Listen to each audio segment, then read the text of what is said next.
Yo, Flurs, how you all doing on this fine evening? I hope you're all Oh, doing well. It's good to see sorry, you guys. sorry. My YouTube was in mute there. Did you see that? Hear that coming through? Yeah, I heard that. I wasn't sure Sorry, what it was. I didn't know my YouTube wasn't on mute. I heard the music and I was like, I thought it sounded a bit weird, but I didn't know my YouTube wasn't on. Sorry, dude. Sorry, it No, sounded a bit. no stress, mate. Don't you worry about it. But it's good to have you here, PJ. Thank you for coming. To be here after the weekend break, it was a long weekend. I didn't see Julie over the weekend, and I didn't see you. Didn't see my two favorite people. You know what I mean? Well, Yeah. it did feel weird not to stream anything this last weekend. Yeah. It did feel weird, but at least last night we had a nice long premiere, so I could sit in chat for a bit and then. Definitely. It was so long that I fell asleep towards the end of it. Yeah, so I'm gonna do a shout out to Godzilla live now to say thank you for your super chat last night. Really appreciate it. Godzilla rocks. Thank you very much. So yeah, but Taylor Vision was in. Spuddy was in now, but I think he quickly went in to comment there. He's going into the comments so you can mod him. He's there now. He's there now. He said hi all. Hey, don't shoot the messenger. Yes, I did say it. You said yo Flurs. That's how we say Yeah, hello here.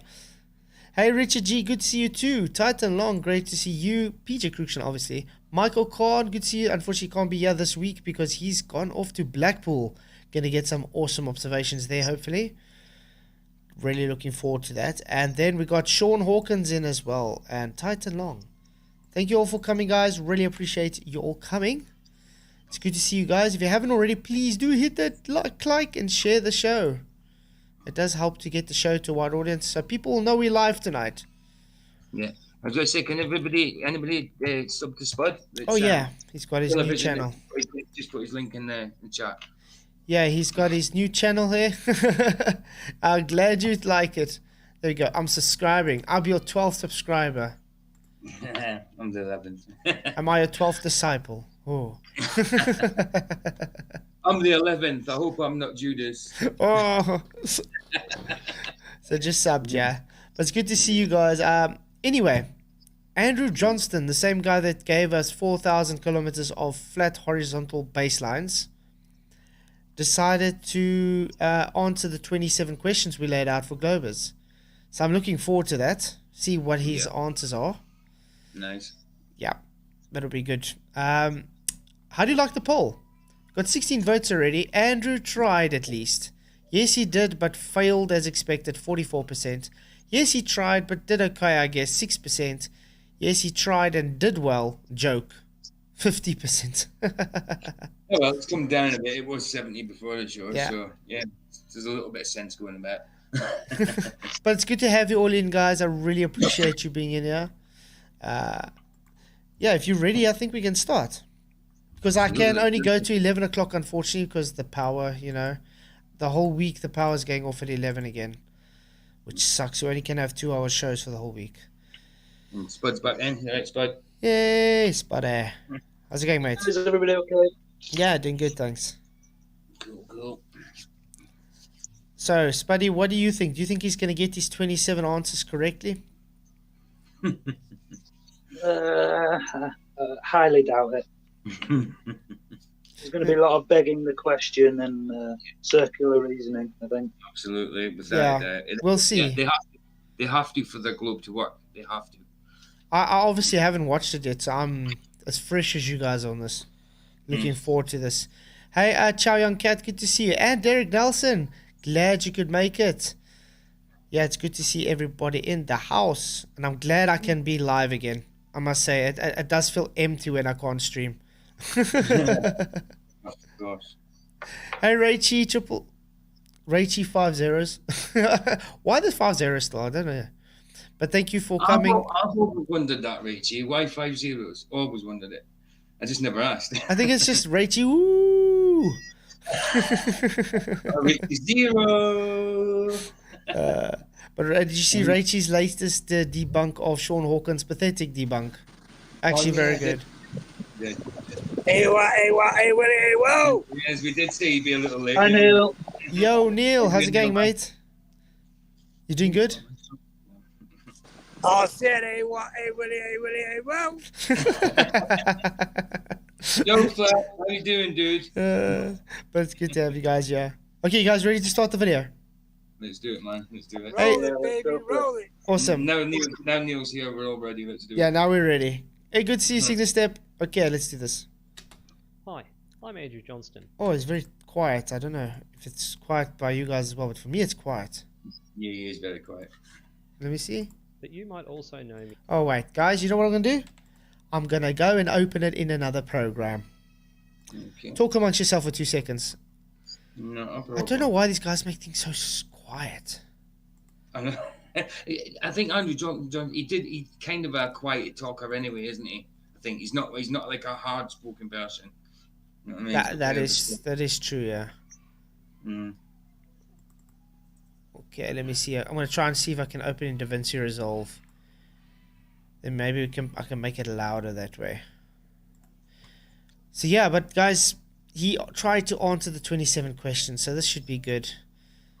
I'm happy someone, because I'm still waiting for Phil Bell to come and do it for us. I mean, Yeah, he said he was doing a full video, didn't he? yeah, how long ago was that? Yeah, wow. 3 weeks ago now, maybe? Yeah, Nice spacesuit, Flatzoid. I like it. Oh, you like my space? Oh, yeah. I like the Cool, background. Yeah, I like it. Matches mine. Yeah, it does, man. Space cadet. You never space cadet. Well, she says 000 5. Ooh, lol. Wanted Raichi, but was taken 5 zeros. Wasn't so. Okay, that makes sense. So 5 zeros wasn't taken. But what was the 3 zeros for? She wanted 000, but it was already taken. Oh, right. Oh, she just wanted 000. Got you. Yeah, and 5 zeros wondering if wasn't it meant- taken. I was just wondering if it meant anything. Yeah. Don't change. Okay. So I can get this on a biggie screeny.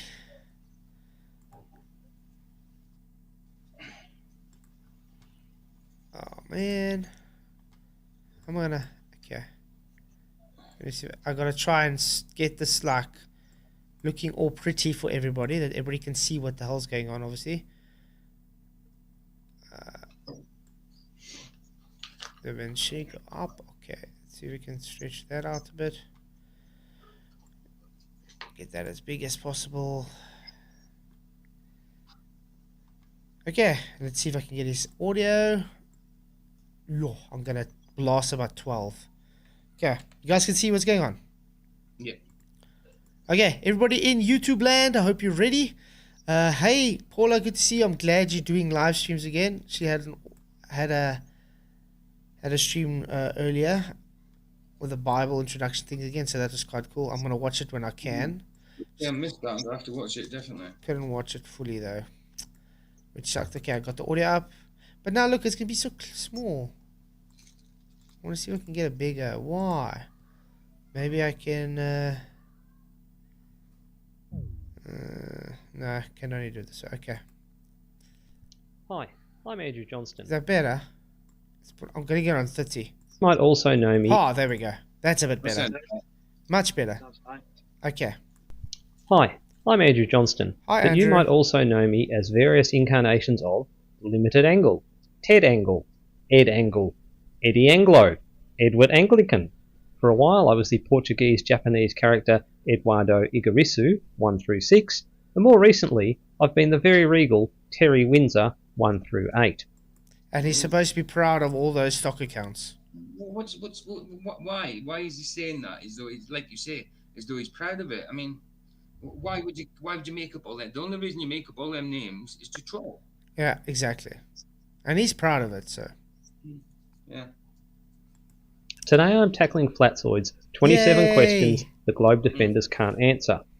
Now many of these questions are malformed, nonsensical, stem from ignorance. Hey. Malformed, nonsensical. What the heck? What and stem from ignorance, he says. Mm-hmm.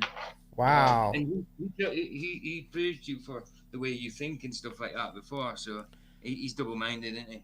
Yeah, I don't know how it's malformed though. And what's nonsensical about the questions. And also, from ignorance, we saw the ones who's ignorant when he came in, like we had last night's stream, if you guys missed it, the premiere last night was him showing 4,000 kilometers of flat horizontal baselines. and not getting what horizontal means. Right. Here's gas pressure coming. Oh, did you hear that? Well, that was one of the things we asked for demonstration. So, do you think we're going to get a demonstration of gas pressure out of a container? No, because it's impossible. Exactly. So this should be good. Well, maybe he's going to prove us wrong, guys. Will contain unsubstantiated claims. But here goes anyway. Question 1. Latitude lines. How are they derived? Are they taken from elevation angles that require a 90-degree flat baseline? Well, these days we use GPS satellites whose locations are so well known that we are able to determine our position in 3D space to sub-centimetre precision. But in the past it was done by observing the meridian transit of celestial objects. Now, once enough locations have been measured astronomically, intervening locations can be determined by regular surveying methods. Now, the second part of the question has a false... Whoa. He's practically just answered it. Was a yes. That's all he had to say, Andrew. Yes. The whole jargon about GPS and stuff, great. The data from the GPS comes from from them deriving it, like you said, with a meridian measurements. Hey, Oxford Spirit, good to see you, mate. Thank you for coming. So yeah. But I love how he started the whole video out. I'm proud of being a troll. And let's start with the ad-homs about the questions. Got it. Yeah. Great. I'm sure he mentioned something about satellites in there as well, did he not? Did he? I'm not sure. He said about satellites. We'll just go a bit back.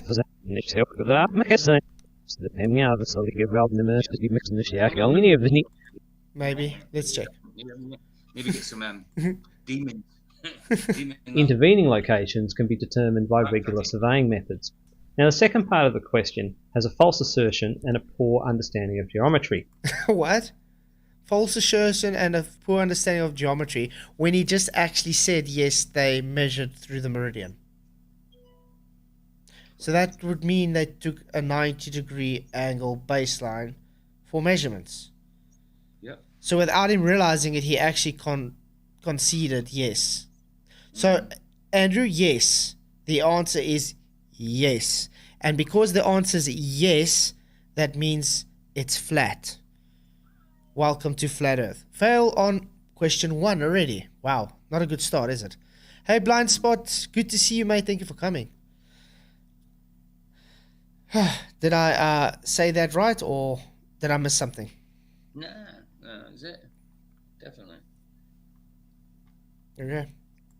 Now, because refraction increases and gets more variable at lower angular elevations, Refraction. for astronomical determinations of latitude and longitude, it's best to make the observations of objects that are close to the zenith and measure the angles down from the zenith rather than upwards from horizontal.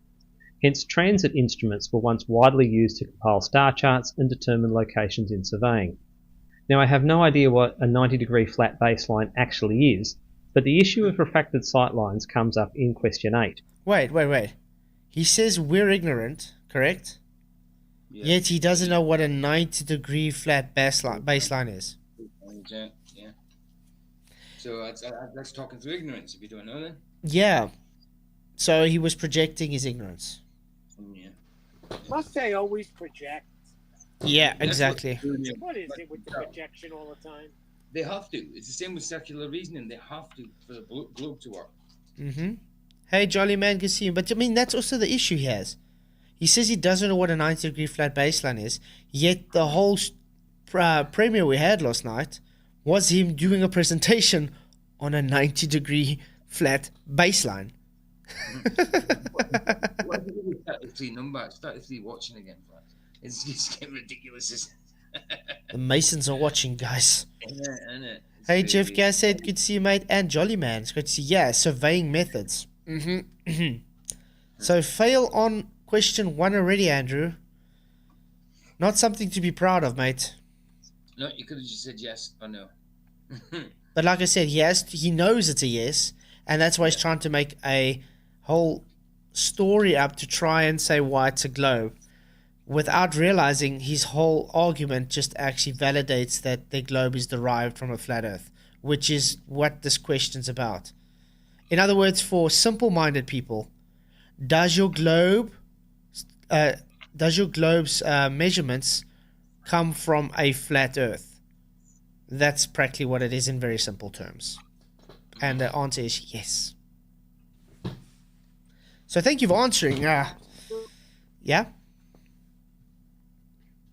didn't say anything. No, it was Neil, I think. Oh, I okay. said absolutely. Oh, All measurements come from a flat plane. It's the only way you can get measurements because you're not getting them off a ball. Exactly. Right. And he just conceded that with his point now. mhm. Not off to a good start, Andrew. And the false assertion is that angles require a flat baseline at all. Angles only require a vertex and two rays. Okay, show me a 90-degree angle that doesn't have a flat baseline, please. Has you ever looked at a 90-degree angle before?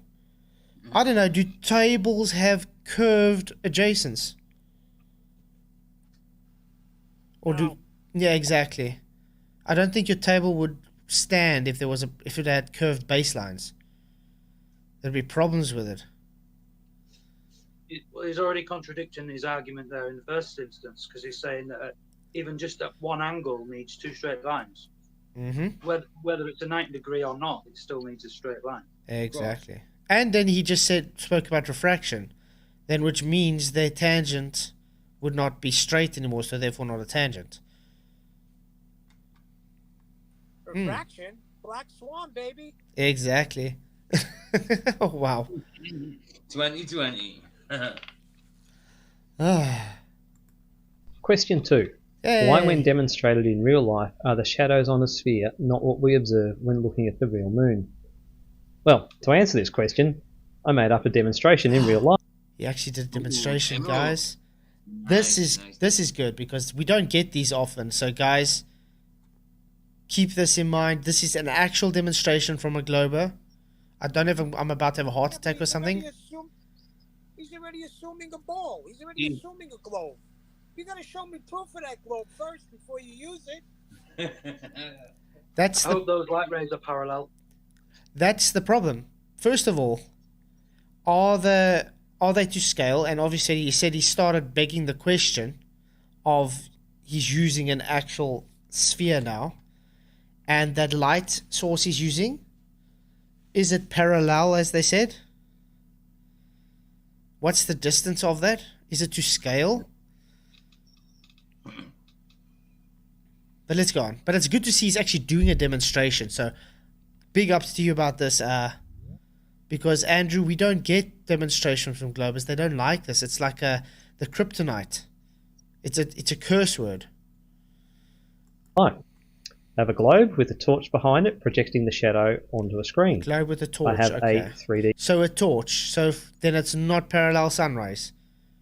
Correct? Then it's divergent. Of course it's divergent. Great. That's how the light comes out. Great. He's assuming those shadows are coming from the moon anyway. How does he know? Exactly. I agree, Derek. At least Andrew's trying, so that I have to give it up to him. The printed moon.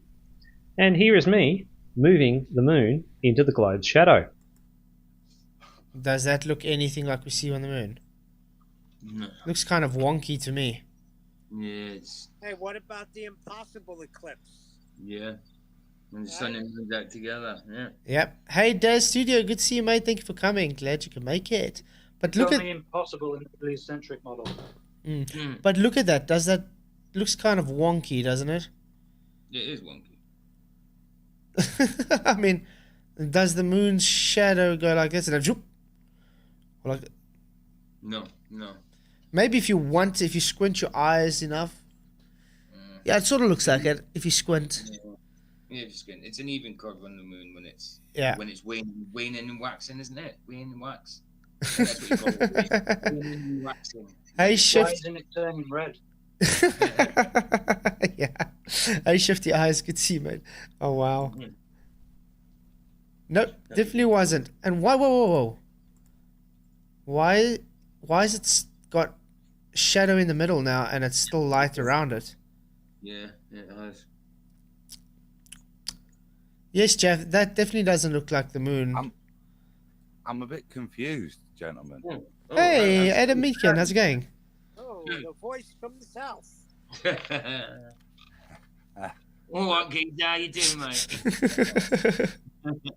Beast from the east, from your perspective, Neil. I'm a bit confused. As far as I'm aware, that's not how in the heliocentric model moon phases are created. It's not the shadow of the Earth. Nope. What's this demonstrating? If we're discussing how the light affects the moon and the phases of the moon, why are we showing an eclipse? Because it was to the question. Because the question was specifically, they're claiming it's a moon shadow based between the Earth and the Sun. So why don't we see it when demonstrated to be what we see in reality? And he's trying to say, no, but this is what we see, and what he just showed is definitely not what we see. What are they claiming is the Earth's shadow? No, they're saying the moon shadow is the Earth. What was the question again? That'll help if you tell them the question again. There we let's go to it. There. Why, when observed in real life, demonstrated, that's she's doing a demonstration, in real life, are the shadows on a sphere not what you observe when looking at the real moon? But that is a good point, Adam. We didn't even think of that. What is their actual claim of the shadows? Because then he's actually trying to show an eclipse now, correct? Yeah, rather than yeah. And I was talking about a waning, waxing moon, totally different things. I lost it. It's a good point. Yeah. But everywhere, even that didn't look correct. Well, it won't. It won't, because if you look at the imagery is done, if you apply their scales, then if you've got a light source at 93 million miles, an obstructive object, the Earth, at that distance, then 250,000 miles further away, you've got the shadow created by the Earth. Then what you're not going to get is what he said, which is a similar shadow relative to their respective sizes. You wouldn't get an arc forming at all. You're going to get pretty much a straight line, because the section of shadow that you create, it's a bit interesting because you've got divergent, non-divergent light, isn't it? Yeah. But you should have a different kind of straight shadow as opposed to a curved shadow. Yeah, and because they gotta keep to their rules of parallel rays, and they gotta have the right distance with the right type of. Well, they got so much parameters to meet that even when they're gonna try and put in those parameters, they won't get what they're looking for. What's the claim of a lunar eclipse? What do they claim happens? The Earth creates the shadow. That's what they claim. Hey, Space Miner, good to see you, mate. Thank you for coming. He says he just finished watching the Pastor Anderson series. Yeah. Wow. I'm sure you're triggered right now. Space Miner, he's really bad, isn't he? And I used to think, years ago, I used to listen to him, not on the flat earth subject. He was like debunking Mormons and stuff like that, you know, their cult. And he was good at it, you know what I mean? And I used to like him, but I didn't realize he was like that, you know? As soon as I seen what he was like, yeah, you're right. I was definitely something demonic about him there. You guys ready to go on? Absolutely. I finished talking now. Sure. I made up a demonstration in real life. I have a globe with a torch behind it projecting the shadow onto a screen. I have a 3D printed moon. And here is me moving the moon into the globe's shadow. See, Adam, he's claiming the Earth is creating the shadow on the moon. Yeah, I don't think he understands his own model. No. But even that doesn't work, though. But that's the point of the question, I think, because obviously what you've got is light hitting and partially illuminating based on the three perspective spheres: Earth, Moon, and Sun. So that's why you get the transits, the waxing, the waning, gibbuses. They're based on those three positions, and I think that's what the question's alluding to. How do, even if you presuppose that, get the shadow creation and the light illumination, which is not commensurate to shining the torch on a snooker ball. The way in Exactly. which the light will reflect gives you a bright spot. That's not what happens with the moon. Yeah, it gives a specular highlight. Jolly man, what does gibbous mean? Does anybody else know? I don't know what gibbous means. Yeah, there's waxing and waning gibbous. So as it waxes away, Yeah. it's disappearing. As it's waning, it's coming in all the way around. All right. I knew the waxing and waning, but I just didn't know about the gibbous thing. Right. But I think he's been confused by the word shadow. A shadow is basically it when light is blocked by an object. So I think that's what point he's trying to make, is that I think he's confused around the word shadow, basically. Yeah. You know, like the Earth's obviously blocking the light, causing the shadow. I think that's the route that he's trying to go down. And that's not a heliocentric. Yeah, claim. but even if that was the case, then he's debunking the heliocentric model, because this would be nighttime now. Okay, let's say it's a full moon, the Earth would be blocking it now. So why would you see the moon then? That's a lunar eclipse. Yeah, but I'm saying if he was taking into how he's demonstrating it now as not an eclipse, then this would be the dark side. This would be nighttime, and the moon, the sun would be on the other side of the Earth. Why would you see it if it's blocked by the Earth? That's what I'm saying. Richie said, or is he just trying to demonstrate what a shadow looks like on a sphere, thinking about the question? But even that, Richie's alone, he's showing it's not what we see, though, because you saw how malformed that shadow was. Gibbous equals pregnancy. yeah, it's a new moon. Yeah, exactly. Yeah, I get it. It's got to do with the phases. Yeah, I got it. Hey, Soundly, thank you for coming, mate. Good to see you. Now, for comparison, there we go. See? Here is a time lapse of a total lunar eclipse in. There we go. Lunar eclipse, as you said, Adam. In 2018, recorded by Griffith Observatory. Oh, that didn't work, did it? So, if we're having a full block, so we've got total shadow, then why does it re-illuminate? Yeah, exactly. This is the he's misconstrued the question because he doesn't understand his own model. Mm-hmm. It is so he's now answering about shadows when we're not talking about that sort of shadows. We're talking about the behavior of light on a sphere. Mm-hmm. Exactly. I think that was the point I was trying to make. But yeah, Sean, it could never be nighttime on flat Earth. The sun could never set. Flat Earth is debunked every single day. Sean, that's an old one. Come on, you know how it works. I think Sean has some short-term memory loss kind of problem, so don't worry. Why would they think the whole lot it would be illuminated at once? If it's a local sun, it wouldn't illuminate the whole lot. If it was further away, yes, it would. Mm-hmm. Light has limitations. Everything has limitations. Mm-hmm.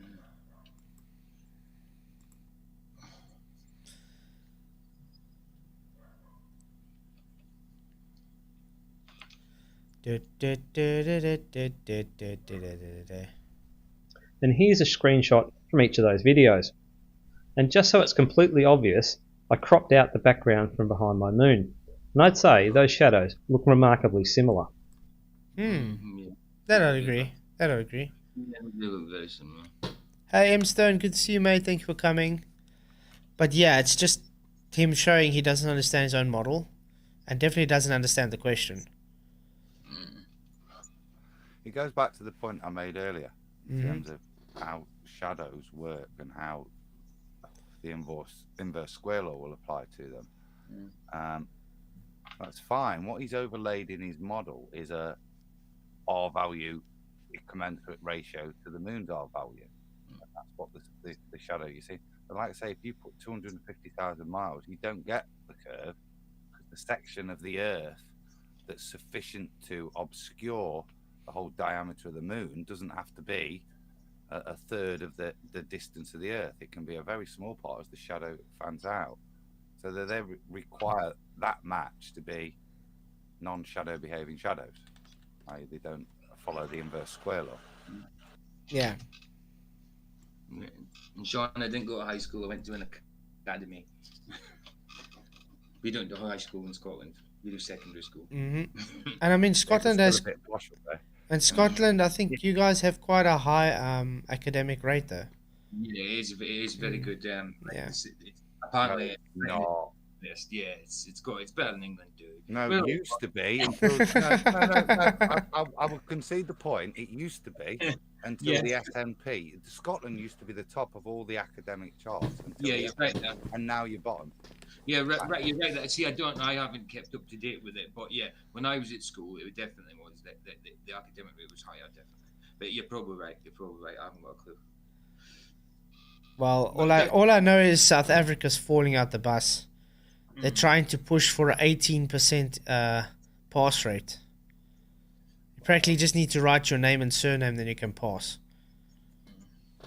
It's getting crazy. That's how bad it's getting. Wow. Yeah. Hey, Detect, it's good to see you. At least when I was in studying and stuff, it was still okay. But now, wow, it's really getting pathetic. But then again, the Minister of Education, I don't think has matric. Yeah, how's that? Minister of Education doesn't have matric and can hardly read and write. That's crazy. That's crazy. Good to see you, Detect Goods. Thank you for coming, mate. Number 3, how does your belief in gravity equally nullify all of Earth's different motions and speeds? This should be interesting. Question 3. How does your belief in gravity equally nullify all of Earth's different motions and speeds? Now, I'm not really sure what this one is asking. When Flatzoid went over this question, he talked about the different vectors that the Earth moves in, around the Sun, around the Milky Way, towards the Great Attractor. The simple answer is that these vectors add together to produce a resultant vector, and gravity has nothing to do with this. What? Gravity has nothing to do? All them vectors come together to make a different vector. One vector. Is that what you say? Yeah, but he's saying gravity has nothing to do with this. So orbiting has nothing to do with gravity. So he just threw gravity under the bus. Yeah, he did. Wow. I hate to be a bumhole. I just dropped to come up because I forgot you can't share screen, can you? You can, yeah. You can if you want to. No, I mean in the app. I have to go into the web browser. Oh, yeah. Could I share screen for a second? Just to Yes, you clarify can. the Please moon do. phases? Is that all right? Yeah, go ahead if you can. Okay. But yeah, I can't believe he just said that's got nothing to do with gravity. So orbiting of planets is not gravity related, people. But when he was saying about the vectors, all them different vectors come together makes one vector. That's not true. Is it? No. No. That's the first time I heard them deny gravity. Yeah. Yeah, exactly. How has it got nothing to do with gravity? I mean, on their model. Yeah. Of course it has. It wouldn't be moving if it had nothing to do with gravity on their model. Uh-huh. Hi, Yannick Dazinger and Shank the Globe. Good to see you, mate. Thank you for coming. It's always good to see you too. Wow. Okay, you're presenting, Adam. Yeah. Okay, so just it's literally just to reiterate what they claim. Okay, so the reason we have the phases of the moon is the observability of the illuminated section of the moon. Now, it's obviously geostationary, which is why we only ever see one face. It's tidally locked, sorry. Which is why we only ever see one face in this thing. But if you look at the positions, if we just take the new moon where you can't see the moon, so the position here is that we've got the Earth, the moon, and the sun. So all the sun's light that would illuminate the moon is hitting the dark side that we can't see, which is now the light side. And what we can see is only the dark side. Yeah. Okay? But even that's stupid though, because let's say you would only see the dark side, the new moon, then we should be able to put our cameras up, do an exposure, and see the moon, but we don't see it at all. No, it disappears. Totally. In reality. Yeah. Yeah, but you understand what I'm saying? So even that's debunked. Because you would see a apparition if you do such exposure, correct? the light coming back off the Earth would light up the dark side. It would, yeah. Earth shine would light it up. You would expect an aura Yeah, behind it. yeah. Yeah. Be a glow or something. Just like what he showed with his demonstration, where his moon was in full shadow type of thing. You still saw the moon. It had like a highlight around it. That's what you'd see in an aura.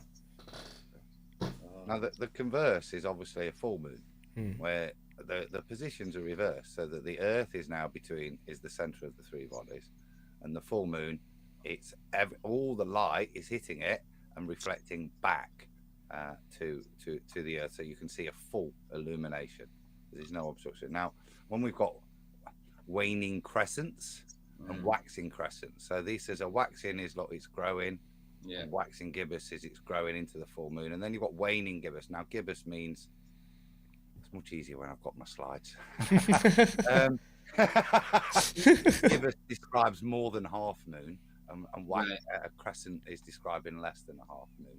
Right. And obviously, these commensurate positions, half moons, are where you're seeing the only half is illuminated. So that is their explanation of the moon phases. It's line of sight to the illuminated part that creates it. There's no shadow involvement whatsoever. Yeah. I got a question for you, Adam. Did you see stars in space? When I was look, I do all these things to make them as pretty and sarcastic as I could. Well, it's pretty. So, yeah. And we saw planets. We saw stars. The dying collide. Wow. But thanks, Adam. Yeah. Nice one. Yeah, exactly. But that shows you he didn't really understand. But I still say that debunks their whole model, though, because with the new moon, you should still see the moon. There's many things in that, particularly with celestial navigation, that go to show how shambolic it is, how they stitch these different models together to maintain the ball. But I say, you got to understand that bit, because that to me is ignorance of the baller. He doesn't know what his own claim is. Yeah. That reminded me of the Jaffa Cake advert. Thanks, Adam. Full moon, half moon, total eclipse. Remember that? Yeah. That's not that old, actually. I think is that a 90s one? It's 90s, isn't it? Yeah, we'll be around that time. Yeah, definitely. Ads aren't the same as they used to be. No. When I was a kid, they were cool, man. Cool ads. We had good TV programs when I was a kid. Now you've got tons and tons and tons, and it's all crap. Yeah, but today's just propaganda TV. That's all. Rubbish, mate. Rubbish. Yeah. Exactly. Flatzoid hit it right in the head. The news is fake. The news is fake. Most of it, anyway. You can tell Neil's gangster every time he talks. He's got the hip hop behind him. That's not me. That's my brother. I get into it too. And then all I can picture is you in a lowrider. I am. I'm bopping my head. There he is. Yo, homie. Nice. Hey, Sovereign Soul, good to see you, mate. I like your avatar, Neil. That's cool. Did you do that yourself? Thanks to Adam Meekin for that. Oh, Adam Meekin does everything, man. He's wicked. Yeah. Hey, Sovereign Soul Unchained, good to see you, mate. Thank you for coming. Okay, you guys ready to go on? I'll just say I did concede for my love from Neil and drew him a dome.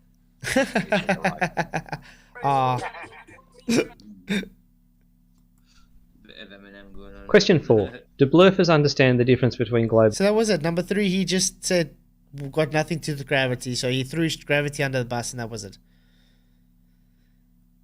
Guess so. Hey, Charlie Walsh, good to see you. Thank you for coming. Glad you can make it. So question 4, do bluffers understand it? Yeah? Again, complete lack of understanding of his own model. Mm-hmm. Yeah. They have to try and ignore those forces. It doesn't nullify or equify. Yeah. it should be creating differential effects, as in other slideshows I've got, in terms of Coriolis supposed effects. The rate of spin should create different centrifugal forces. Exactly. In different directions based on your latitude. You'll have different tangential speeds as well. Yeah. So to make that claim shows that you don't understand it. They try to ignore it, but to try and claim that it balances it out to create an equal G is nonsensical in their own claim once again. Mm-hmm. Yeah, and that's what I said. And then he just threw gravity under the bus. It's got nothing to do with gravity. So because he didn't understand the question or his model for that instance, he just says, no, that's got nothing to do with it, and then moves on to the next question. I don't know how we can say it's got nothing to do with gravity in that model anyway. Oh yeah, Charlie Welsh, if Aaron comes in, don't bully him, please, mate. Okay, so this one I would love for them to answer. Do bluffers understand the difference between Globiolis and Coriolis? Do you guys think they'll know this? Do bluffers understand the difference between Globiolis and no? Globiolis and Coriolis. Well, yes, I do understand the difference. Coriolis is the various effects caused by the rotation of the Earth. Now, flat earthers like to create a straw man version. Okay, wait, let's listen to that. Where, if it were correct, objects on the equator, for example, should be seen to fly westwards at 1600 kilometres an hour as soon as they are not in contact with the ground. And since that doesn't occur, they declare that the Earth can't be spinning. Like I said, it's a straw man. No, it's not a straw man. It's what Coriolis is. It's an optical illusion. You are observing the apparent deviation as you spin underneath the object.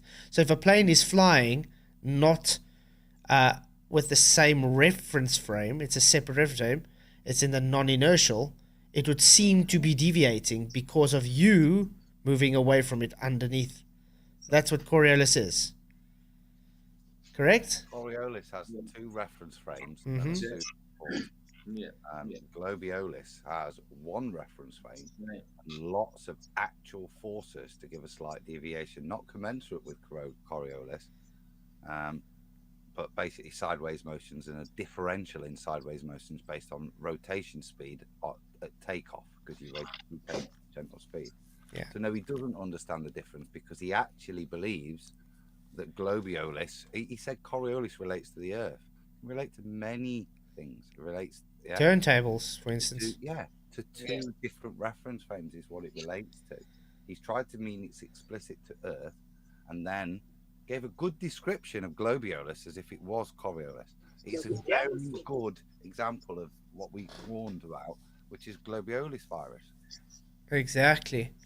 Hey, into the break, good to see you. But exactly. Now, he says... So, yeah, and it shows he doesn't really understand Coriolis, or he doesn't want to understand it anyway. But yeah, Globiolis, it means velcroed atmosphere. That's practically what it means. Yeah. That's impossible. Yep. It means one reference frame and a retention of a supposed bastardization of a tangential and angular speed and linear speed, so that if you take off at the equator and head north, you're not only heading north at the speed the aeroplane says, but you're also heading sideways at 1,000 miles an hour. And the Coriolis will play out as you go to increase latitude, as your sideways speed is less, and therefore you will get the supposed actual drift there in one reference frame, an actual drift created by actual forces, as opposed to Coriolis, which is a pseudo force. You don't see an actual drift, it's an apparent drift based on your rotation. Yeah. Daily T, why don't you come and join us and try and smarten up the conversation? Yeah. We'll see if that ever. Hey, Andrew. I'll put the link in for you, actually. I'll put the link in. Yeah, put it in. Blind G, Adam and Neil are a bit quiet, but I think it's from their side, though. I've got them full blast. No, that's why I had to join. I couldn't hear Neil at all, and that is really unusual. Yeah, but he's in the car. He's smoking a joint, hopping up and down in a low rider. Yeah. No marijuana for me. Popping caps up old people's asses. I don't know. You saw he was in Brooklyn the last time, like getting all terrified with an old couple walking past him, looking all gangster. Whacking people.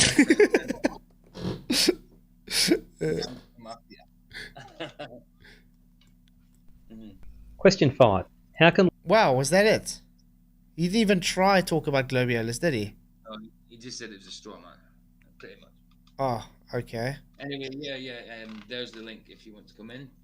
Cool. It's like the intelligent conversation happen. Yeah, okay. Number 5. So, guys, he's practically hand wave dismissed the last two. Literally just hand wave dismissed them. So, how can level bend with a globe if it's always defined as straight? I think this is quite straightforward. level bend with a globe if it is always defined as straight? They're playing dictionary games here. Now, level has many uses. For example, a level playing field. At a local scale, and to the tolerances required for a sports field, we would call it level if it didn't tilt in one direction enough to favour one team. But being more specific, level means having all... No, I disagree as well. Yeah. All sports fields have a camber on them. Mm-hmm. Anyway, from the centre out, left and right. Yeah. Yeah, it's They're not level. in that sense. That's not. But they are sat upon a level surface. That's again the purpose of it. If he's going to try, he's now going to try and weasel out, as he said, with dictionary. But the dictionary of what level is what he's being asked, not to cite sports fields, which don't prove the point. It's what does that mean? What does level mean, mate? Not, Yeah. or if a sport field's on a level playing ground, is it totally level? That's just... It's practically just a false equivalence and trying to hand wave dismiss it because the definition of level means it's flat, it's straight. Yeah. Hey, Carl Apple. We're dealing with the Earth, aren't we? Not sports fields. Yeah. We're dealing with the nature of Earth, not sports fields. So... Mm-hmm. Yeah, I mean a sports field specifically engineered for drainage. But yeah, that's practically what he's doing. The tolerances. I'm not sure how that was relevant to the tolerances of a ball Earth. Yeah, because we're not talking about sports fields. We're talking about the nature of Earth. Yeah. Yeah, what tolerance? I mean, this is specifically defined as straight. That means the definition of level means it's straight. It's a line, a straight line, horizontal. So if you're going to now want to try and say, yeah, but a football pitch is now considered level, but it's not really level, that's just false equivalence. That's not what we're talking about. This is about the actual definition. Because they try to curve what straight means. Mm-hmm. Yeah, exactly. Well, Jeff's super duper pooper scooper got banned by Paul ages ago. What was his name again? What was his name? I can't remember it now. Scooper, what was his name? Scooper Cooper. Duper Poons. Duper Super Poons. Prunes, that's it. Super Prunes, that's the one. But yeah, Paul banned him. Yep. A couple of months ago. all parts at the same height in relation to something else. And in the context of this discussion, level is considered in relation to the Earth's geoid. Geoid actually goes against what level is. Of course. I mean, it's irregular. So even their definition of level, it would be wrong. Exactly, and we've been saying this many times. Yeah. No parts higher or lower. A geoid has parts higher or lower. Yeah, it's irregular. Yeah. It's irregular, exactly. That's why it's a geoid. So no, it's not defined as being straight. What? And So, okay, redefining it then. Okay, well done, Andrew. my spirit level goes around corners. Question 6. How can gas pressure exist without a container, even though no one has ever been able to demonstrate this violation of natural law? Oh, hold up. Was that it? Oh, That was it. That was- Hand wave dismissal again. He didn't answer it. He didn't answer. He's just hand wave dismissing. level is equidistant on a sphere. That's it. Nothing to like back it up or anything like that. Yeah, And that only applies if you believe in a ball. In real life, no, level is level. But But like you said, it was a geoid, which doesn't work anyway. If you go to potato Earth, it introduces the margin of error. Yeah, fair enough, mate. Okay. Tell me what's level about this, guys. Does anything look level to you there? This is the geoid. Yeah, you can build cities on that. Yeah, exactly. Crazy. And he says that's level. Yeah, maybe if you're high on something, yeah. Hey, thank you, Faciality. Good to see you, mate. Thank you for coming for your $5 super chat. Really appreciate it. It says L means level, E means earth, V means versus, E means earth, L means lies. Level. Yeah, level earth versus earth lies. Exactly, Globe. Thank you very much for your super chat. Really appreciate it. Good to see you. And watching some of your music videos as well, man. They're really cool. Like, they are cool, man. Yeah, definitely. Hey, Aurora. Good to see you. But yeah, he's just hand-waved dismissing these questions. So I think when he started out with this thing saying it's malformed questions and we're just ignorant, it was just projection. He doesn't understand them, so therefore he says they're malformed. And because he's ignorant to the things, therefore he just projects it onto us. Hey, Adam. Our price of Adam. Good to see you too. We're actually going through this quite quickly. I'm surprised. Well, it's because he's not answering. Exactly. The term gas pressure is commonly used to denote gas that is held in a physical container. So by this definition, gas that isn't in a physical container won't be defined as having gas pressure. What? Yeah. What? What? I gotta rewind that. I sure taking this and off it email. And out and cookies if an easy attack. Machine fits the best. And out and cookies if an was in attack beyond this to yield the moxer sharp tagging this. The term gas pressure is commonly used to denote gas that is held in a physical container. Yeah. So by this definition, gas that isn't in a physical container won't be defined as having gas pressure. Yeah. That's right, yeah. Yeah, because gas pressure is the gas exerting itself a force on the container walls. So no container wall, no gas pressure. Congratulations. But we do have pressure.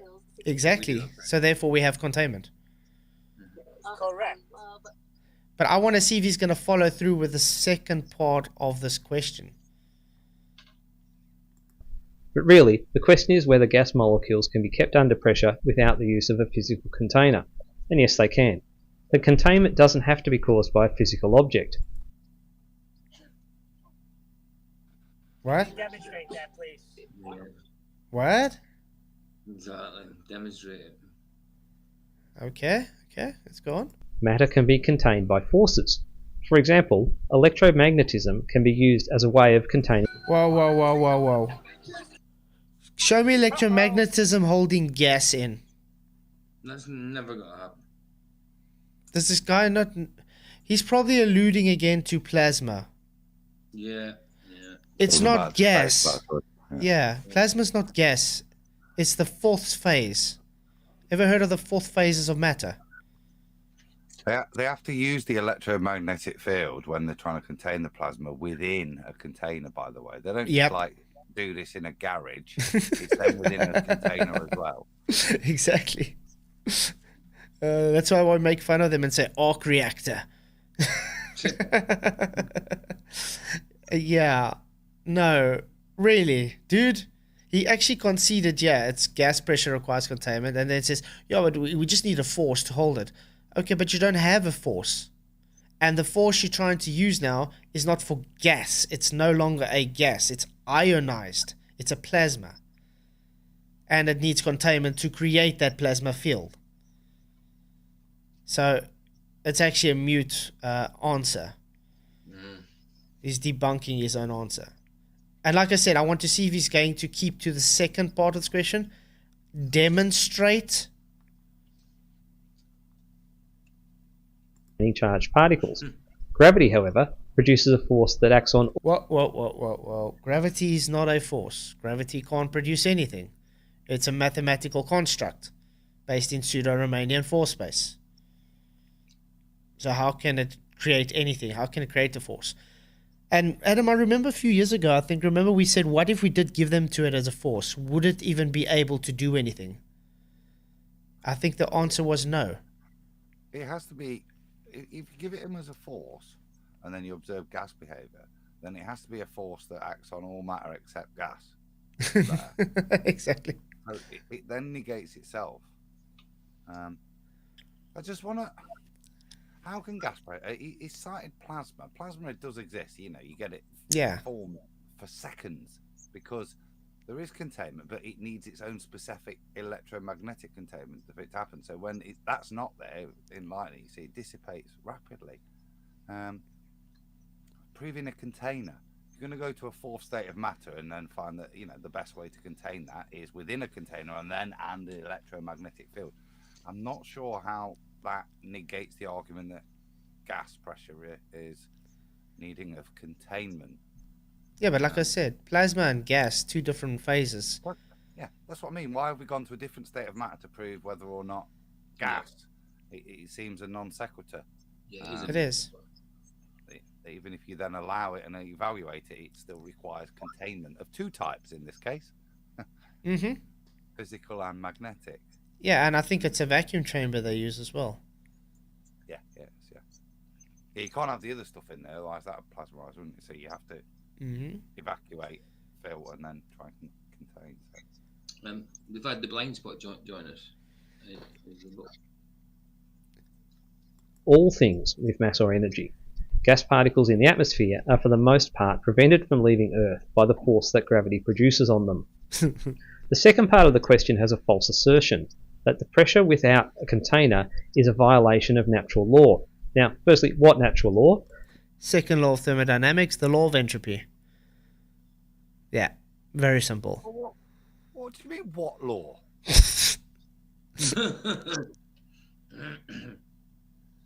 But I mean, how did... I'm going to presume he's talking about the second law of thermodynamics. Oh, so he does know. In that case, there isn't a problem, because the gas is being held under pressure by force. What force? Gravity's not a force. We just allowed them gravity, didn't we? Flatzoid, yeah? Yeah. But however, that doesn't mean it affects gas behavior, which therefore means gravity doesn't affect gas. As we can demonstrate, there's not gas go down, go boom, boom. There's nothing, yeah. That's what he's trying to invoke. Yeah. But I mean, this is why I said the second part is very, very, has a specific meaning to demonstrate it.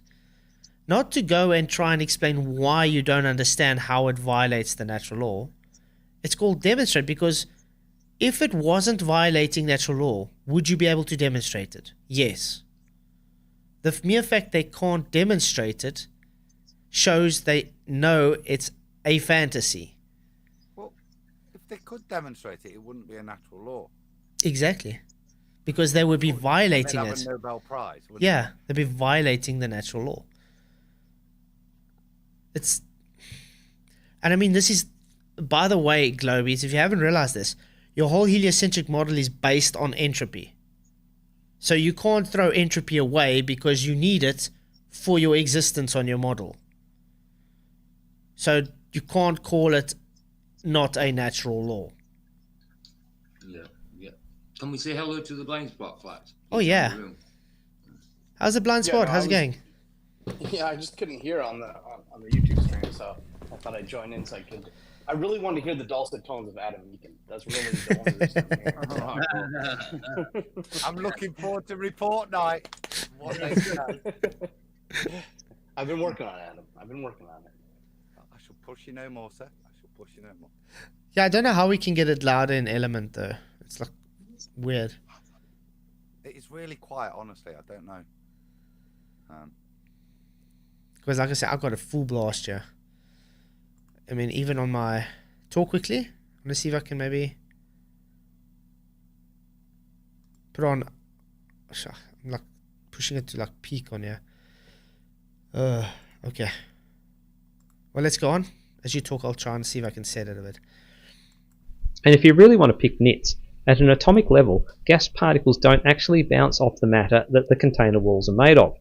they're actually repelled by the electromagnetic force interacting between the gas atoms and the wall atoms. So Total different concepts of false equivalence. It's got nothing to do with the actual argument. Just because you have a belief that a knife doesn't physically cut you, it's the electrons around the knife that cuts an electron around your skin, which is bullshit, by the way, doesn't make it real. I mean, we can test this. We can take a knife and cut you. It cuts. Now, you just have a belief saying, it's not actually the knife, it's electrons around the knife that's it's separating the electrons around your finger. Yeah, that's just your belief.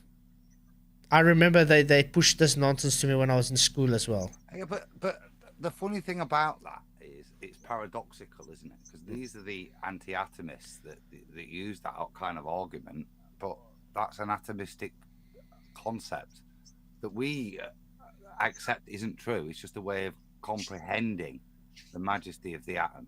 Yeah, how we try to describe valency, all these things we can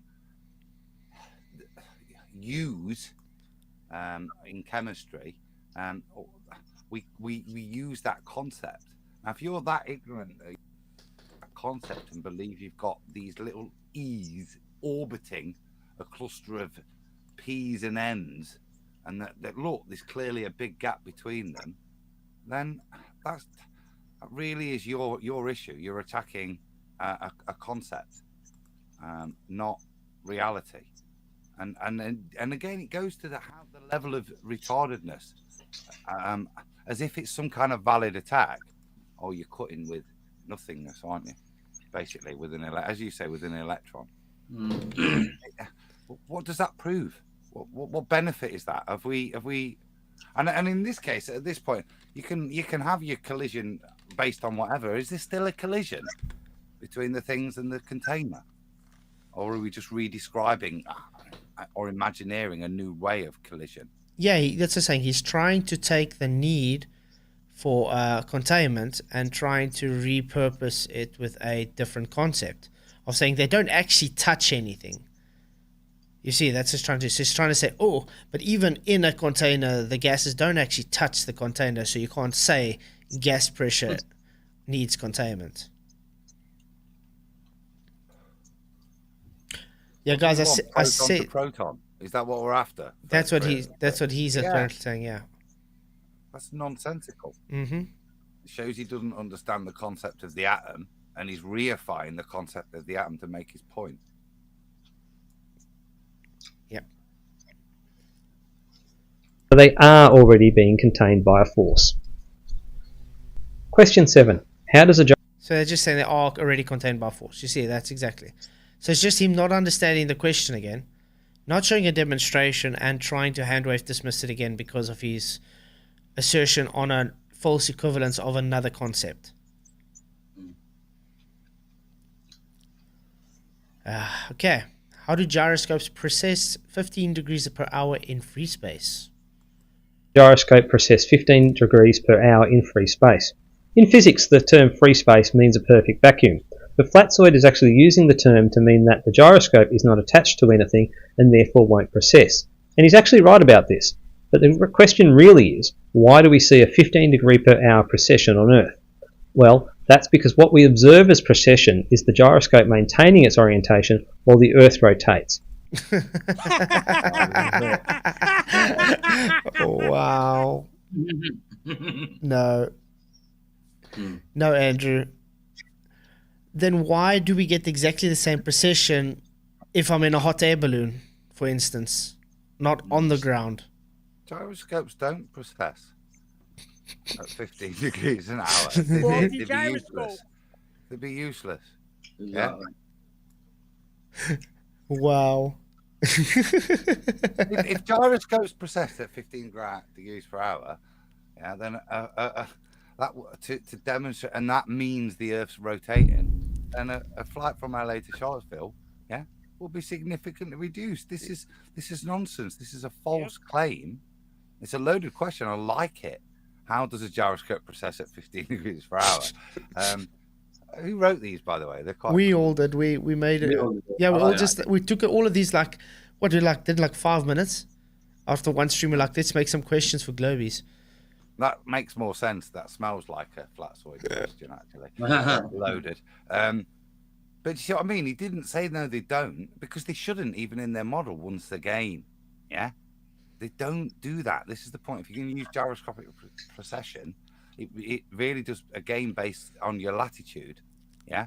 Because you're going to have different rotational rates in terms of the 3D disorientation of the gyroscope to your reality. So you don't get that. You would only get that in specific points, where you've got 15 degrees per hour, which would be at the poles, which is why they tried to put Foucault pendulums at the so-called South Pole to show it to be even, actually processed correctly. So there is a differential there. Again, don't understand your own claim, dude, but you happily accept something, which is interesting. Mm-hmm. It's trying to correlate an effect in a man-made machine and attribute it to the Earth. Yeah, the other interesting thing is that if it's a gyroscope in free space, even though it ties the gyroscopic term free space and tries to convolute it in another use, if this is a 3-point gimbal, then it's going to fight in all the directions, not just the Earth's rotation. It's in free space. It's been subject to all of the Earth's movements. Exactly. And this comes back to that other question where he says, through gravity away, this falls under that. So is he saying thanks, Bob? Yeah. No, he's saying... The only gyroscope he could be referring to is Bob's, which Yep. at certain altitude did show that. At different altitudes, it showed different degrees of rotation. But that's the only one he could be referring to, because no one else is. Like I said, if they did do that, they'd be useless. How would you tank work? Exactly. What would be the point of a gyroscope then? Exactly. Yeah, because a gyroscope is just created to know your orientation. That's it.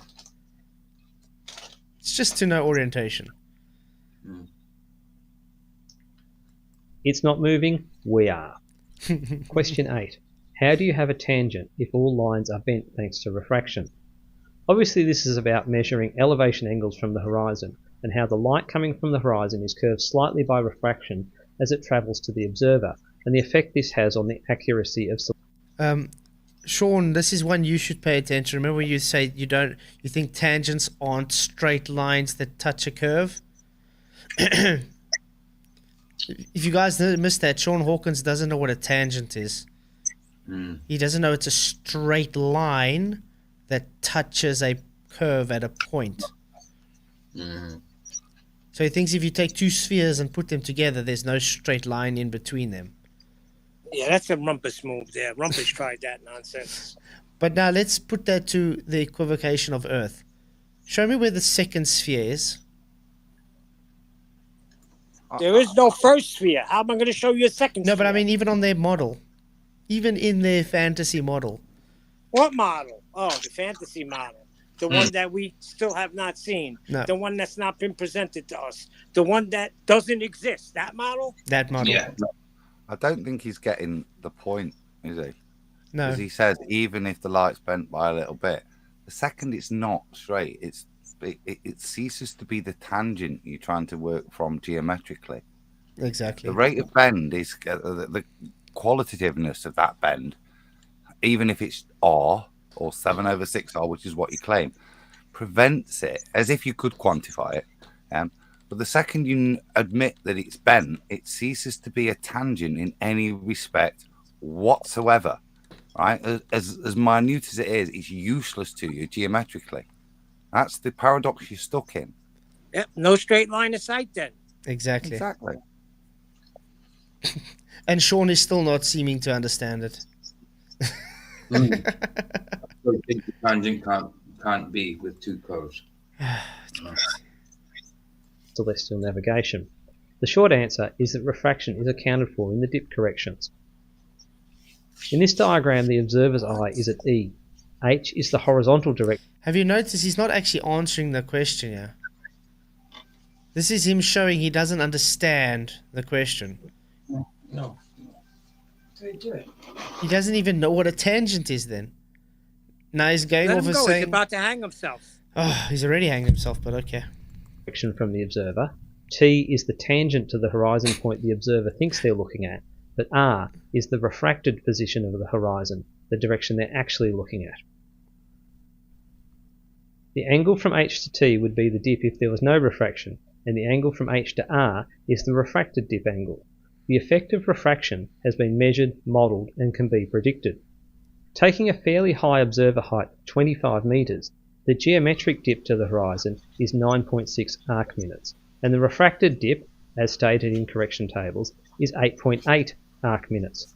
So refraction of the horizon will make a 0.8 arc minute difference to the measured angle, which equates to 0.8 nautical miles or 1.5 kilometre error to the calculated position.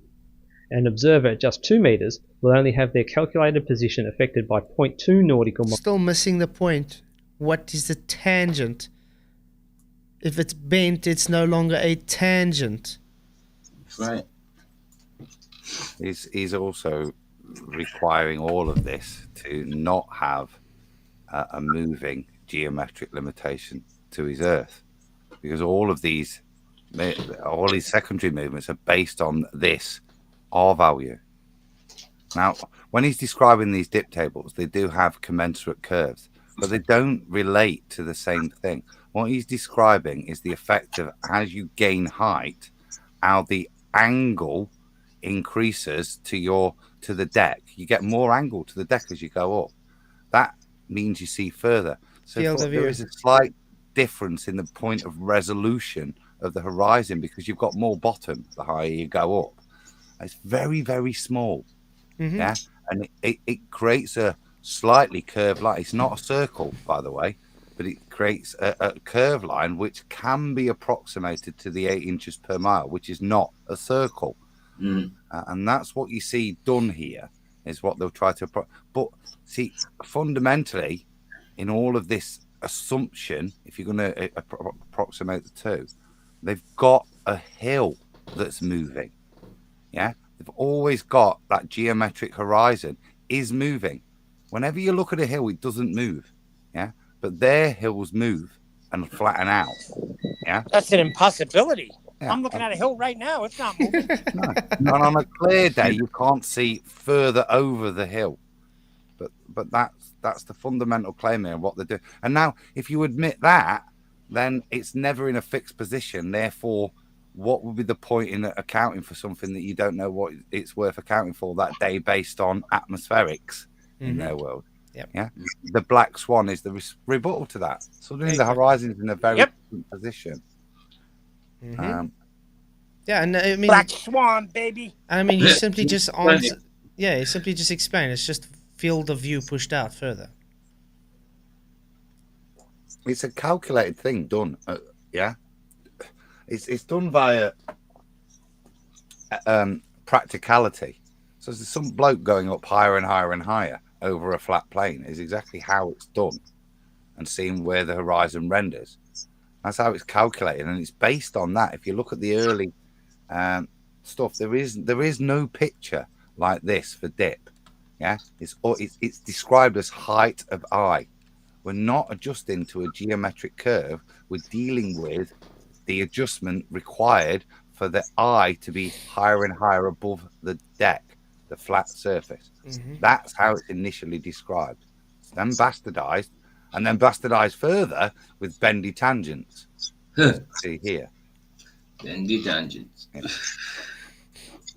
Well, he is taking us off on a tangent, that's for sure. Yeah. Well, just explain dip correction for me real quick. I just did. You just did. No, I'm working, so I can't. I'm muted most of the time, so I didn't hear anything Adam just said. Oh. It does what it says on the tin. Height of eye Correction. Yeah. The higher you are, the further you need to look down. Yeah. It's not because you're looking further. Or looking over a So board. what if I'm on a rubber ducky then? Well, what about it? Do you have to adjust? Well, let's put it this way. Nope. Let's put it this way. You've been on, let's say at the beach, you've been on one of those hotels that, let's say, 20 stories. Now, when you, at the 5th story, and you look down at the car park. You would agree if you go now to the 20th story and look down at the car park, you're looking more down at a lower angle. Mm. Your head has to tilt lower down, correct? Of course, yeah. Yeah, exactly. That's height of Can you eye guys correction. hear me? Yeah, we can Yeah, hear we you can. perfect. Are you breaking up? I'm not hearing anything. I'm sorry. Let me drop. Okay.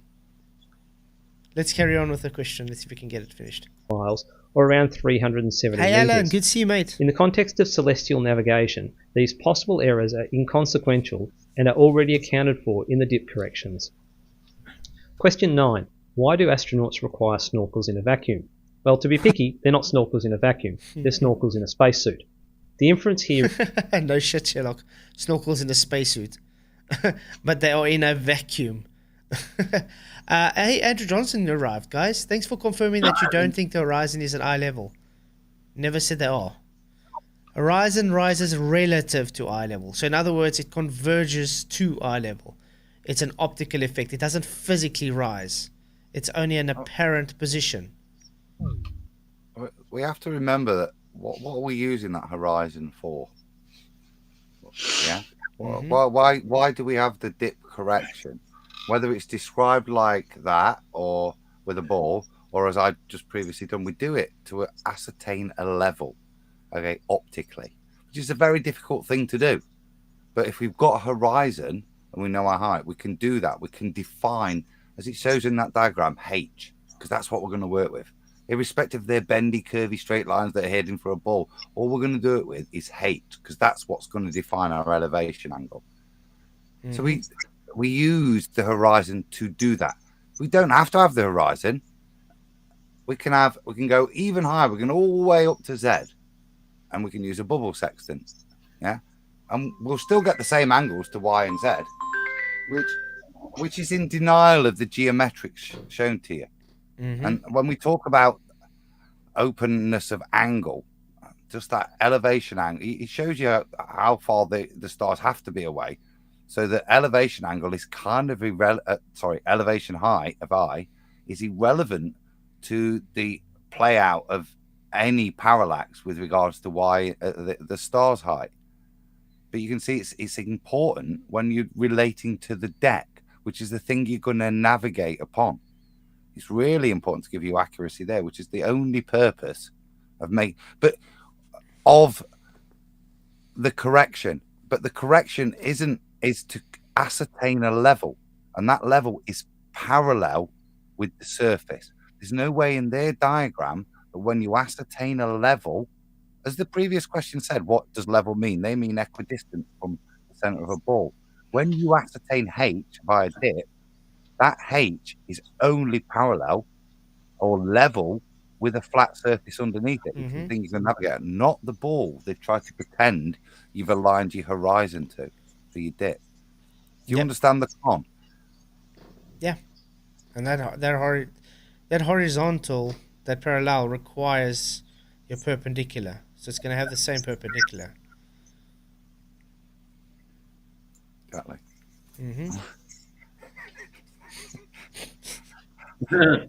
Is that astronauts are not in space, but in the pool at the Neutral Buoyancy Lab. The actual problem stems from coolant leaks while on spacewalks, most famously Luca Parmitano in July 2013. This is actually just more of a joke kind of question.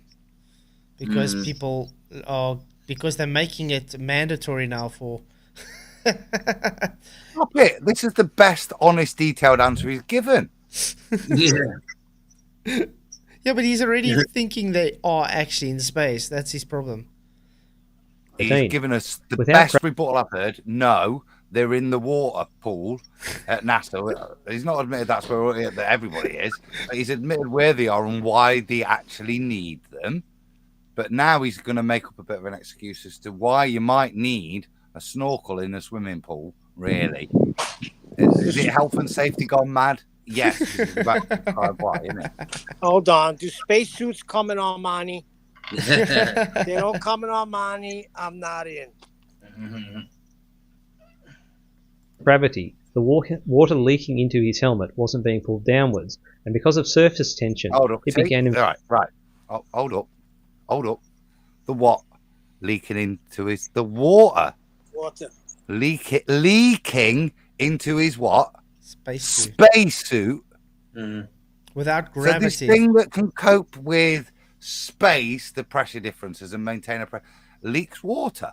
It's a bit strange, yeah. So the way out of that is to fit a snorkel. Yeah. But I want to know, though, how is it they can claim, because it's contradictory, the gravity's keeping the water from going down, but gravity's not keeping it, well, the same that's just keeping it there is not stopping it from leaking. You understand? Don't you need a force for it to leak? Yes. So Listen, gravity has preferences. it's very selective. Yeah. Selective, yeah. Hey, Sea Lightning, good to you. But yeah, I mean, their own argument debunks their own argument. Why would you not use real spacesuits in your water tank? Or why would you use ones that leak water?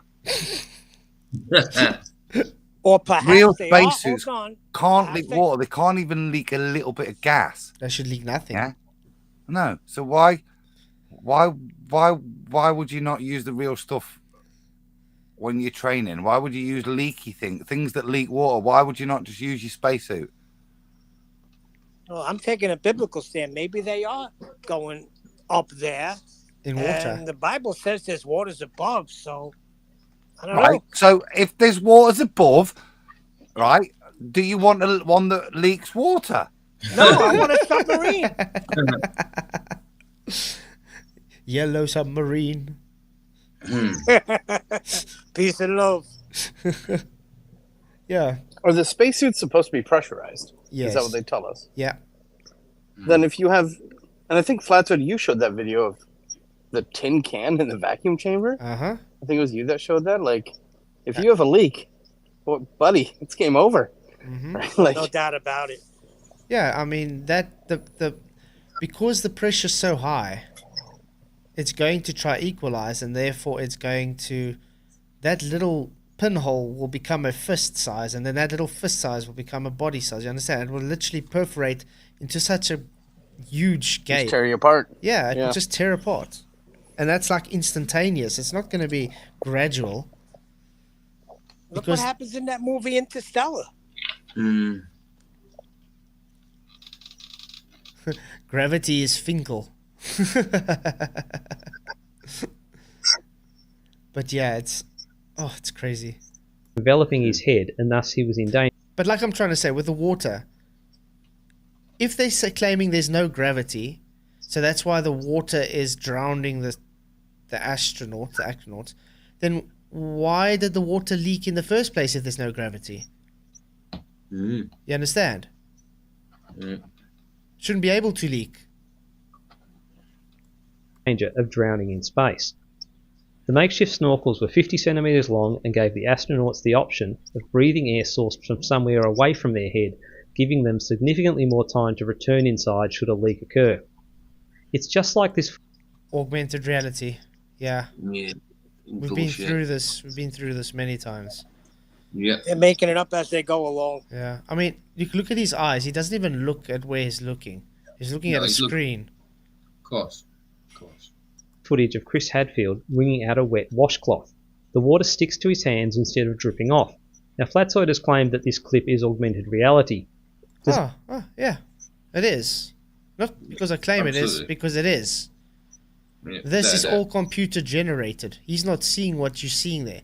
To see this, he has to see it on a screen. Look at his eyes. He's not even looking at that. Not at all. I mean, this you can do in After Effects if you want to. First of all, where is all of this taking place anyway? Somebody remind me. Yeah. In a and then second law of thermodynamic violation. Relation. Yeah. I'm really confused now. So, NASA astronauts in a pool have to have a snorkel so you can wring toilet paper out on the ISS. Yeah, seems that way. Oh yeah. Wow. What's the link? I'm lost. I'm genuinely. Yeah. But you know how else you can also tell this water is not real? look at the specular highlights. It doesn't resemble the same natural lighting as actual water. No. You can tell it's fake because it looks so fake. I was a little confused too, though, Adam. I thought he was saying the snorkels were for what, training exercises in the pool, or am I missing something? I don't know what's going off now. The guy's not so non sequitur. I genuinely don't know. I thought it was because of noxious things in the pool. Why can't you just pull them out of the pool? They're only in a pool. How do you fit a snorkel to a spacesuit anyway? Exactly. And at what point does it become equipped? How long does it take to open the hatch in your spacesuit, put the snorkel in? How do you put it in without water getting in? Yeah. Wouldn't it be easier just to raise your hand and they'll just hoist you up on the hoist that you're in the water with? If your spacesuit. Charlie, remember what I said. None of you guys are astronauts, so you don't know how it's done. Magic. What I don't know is why I then bring out a piece of kitchen towel and demonstrate that as the why I need a space snorkel. Okay, Adam, he just says the link is that the coolant lake was enveloping his head like the water is enveloping Chris's hands. So he says because the water's sticking to the towel like this, the water in the astronaut is sticking to the person's head. But that's what I'm saying, Andrew.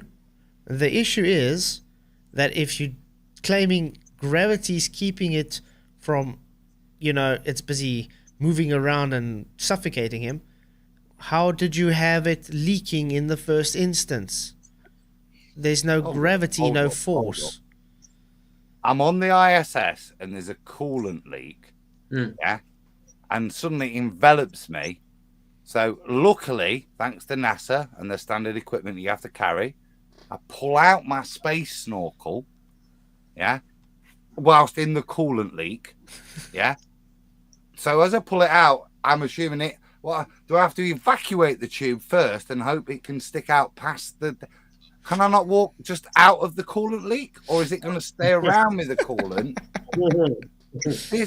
I think by the time you've got a coolant leak like that, you're pretty fucked. I'd be praying at that point, not pulling out my snorkel. Yeah, exactly. And there's a level of mitigation that maybe isn't required. This is nonsense. I'm confused still. If that's your report, is it Andrew Johnston? Yeah, Andrew Johnston. Yeah. I'm not being cocky. That makes no sense, dude. No. I just want to say, Faciality, thank you very much for your $2 super chat. How do astronauts take showers if the water sticks? That's Adam's point, yeah. Thank you very much for the super chat. Bathroom? Yeah. Well, we got shit floating all over the place. Mad suction cup. They piss in gravity pockets. I want to give a shout out to Q and Fee. He uncovered some of the pooing videos from the cosmonaut training. So they do a 0G thing, and they've got a toilet strapped down with bag. Watch it; it's hilarious. Yeah, because no matter what NASA show you, this is showing you trying to do it in 0G. Yeah, watch it. Watch how they try to click. It's very, very funny. And yeah, shout out Q and Fee. It's. I'll try and find the link. Yeah. I have a feeling that's a shitty video, Adam. well, yeah. Yeah, go on. I'll have to have a look at that. Okay. By the way, earlier on, Alan said shout out Adam Macon. Forgot to say. Does he think that the artist also added drops to the camera lens to make it? The artist don't need to add it. The program does it itself. Yeah, it's augmented. Yeah. You get live augmentation. I mean, you can get an augmented reality app on your phone if you want to. You can have Bigfoot. When you look through your phone, it looks like Bigfoot standing in front of you. Is he really there? No. It's the program drawing him in 3D space. That's what this water is. Doesn't mean it's actually on the lens. It's just augmented there. It's based in CGI 3-dimensional space on the program. No, if you get Bigfoot on your screen, it's actually Karen B.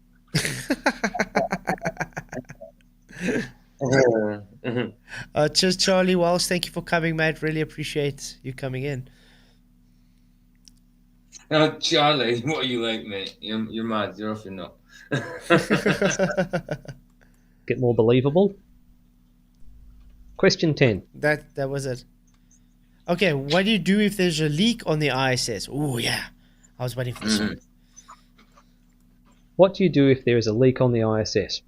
Well, you fix it. Oh, nice one, dude. Oh my God, he's saying Very what good the answer. astronaut said. Well, you Very- fix it. With what, duct tape? Very good answer. No, Very you good. stick your finger on it and then get some toothpaste and duct tape. Yeah. Good answer. Good answer. Oh, wow. Let's put Does this he way. elaborate? Let's Does put he this way. elaborate? If you had to have a leak on the ISS, it won't be gradual. It would literally just be exploding out. It's great. Instantaneous, right? Instantaneous death. There's no we'll fix it. It's just gone. That's it. There's just nothing else. Yeah, because they're in a vacuum of space, right? Exactly. And we all know 10 how to the minus powerful 17 vacuums torr. are, right? Yeah, 10 to the minus 17 torr.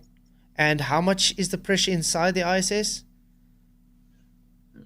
Hey, Skeptic, good to see you, mate. Thank you for coming. I think they got it the same as 1 atmosphere. Whatever that means. It's a high pressure next to a low pressure. So as soon as it opens up, it would explode. Exactly, Rachie. Everything from inside, the whole pressure, would seek equilibrium and push that little hole and make it bigger and bigger instantaneously. Everybody will die straight away. There wouldn't be... I was just going to say. Yeah. So a hole in the ISS is instant death for who's ever there. Yeah. Well, I want to see how he says he's going to fix it, but okay. You wouldn't have time to react. Flat Earthers wanted to suggest... This reminds me. Let's put like that little Titan thing that happened a week ago or something, where, that it imploded. They couldn't react to it because it happened instantaneously. Now this would be exactly the same. Exploding, not imploding. Instantaneously. Good one, Flats. He says, do tires instantly explode if you get track on them? A tire is not in a vacuum, Andrew. Oh my goodness. Did somebody actually ask that question? Andrew Johnston did. Oh my goodness. A tire is not in a vacuum. What happens to a balloon in a vacuum? It explodes, expands until it explodes. Yeah. Yep. that any leak will cause the instant catastrophic failure of the space station. The ISS already has a multitude of extremely small leaks that... It has a multitude of extremely small leaks, so therefore debunking that it's in space. I was just Congratulations. going to say that. Therefore, not in space. Thank you. Yeah, can I just say something? Yeah. Truth is everywhere. It's up to skeptic who he supports. He can support who he wants, to be honest. Yeah. Really. I understand what you're saying, but yeah, it's up to skeptic who he supports. combined to being a manageable loss of air and at a rate that is slowly increasing. This slow deterioration is a consideration in determining the ongoing operation and the projected end of life of the ISS, given that the first module has now been in orbit for nearly 25 years. Now here's a document which is an analysis of leakage of the space station up to the end of 2011. Wow. Let's drop a document, so therefore they're really in space, violating the second law of thermodynamics. Is this not the kind of level of safety criticism that lunatic in the supposed Titanic sub was permitting? Uh-huh. So we're expected to believe NASA do that same level of, oh, we've got a little bit of a leak. What subs have leaks? Tolerate little leaks. Yeah, we've got this thing in the vacuum of space. They've got multiple little leaks, and they're not worried about when they might just suddenly blow. Yeah, because they're just going to mitigate that and work out the lifespan of the ISS. And it's been there 25 years. You would be more mental to go on that than that Titanic sub bloke's next mission, wouldn't you? Yeah, but with that admission. I mean, think about it. Now, imagine you're on a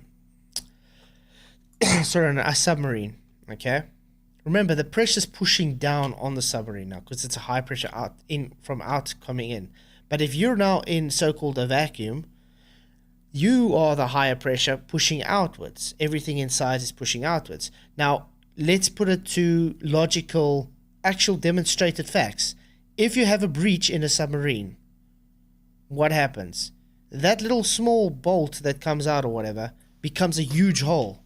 And that's like instantaneously happens. It's not, let's just see a little stream and then it happens. It literally, that pressure is such an immense force that it forces itself and it breaches to make a bigger hole. Now, if you're in a vacuum, it's the same, but you inside the pressurized system is breaching out into the vacuum. Therefore, you'll instantaneously die because all the air that is letting you breathe will leave you immediately. Aliens in the hangar bay. Or maybe if you stick your finger there in time, you can hold it or duct tape. We've got Professor Phil in the house. Hey, Professor Phil Bell, how's your answering these 27 questions going? Andrew beat you to it, though he's failing miserably. I'm sure yours will be better, Phil. No, Paula, he doesn't understand why leagues have rates. Including this plot with a rolling 6 months average, and this list of current leakage rates in various sections of the station. So it's constantly happening and slowly increasing, and it's being measured. As for a more threatening leak, there's a NASA analysis that suggests a 6mm hole would give 14 hours until cabin pressure reduced to an unsafe level, more than enough time for an emergency evacuation. That's what they say. That doesn't mean it's the truth. It just means you guys are gullible enough to believe that rubbish. No, it's just calculation, isn't it? Based on rate of evacuation. Yeah. No further damage being done once you've generated a weak point and all that. It's just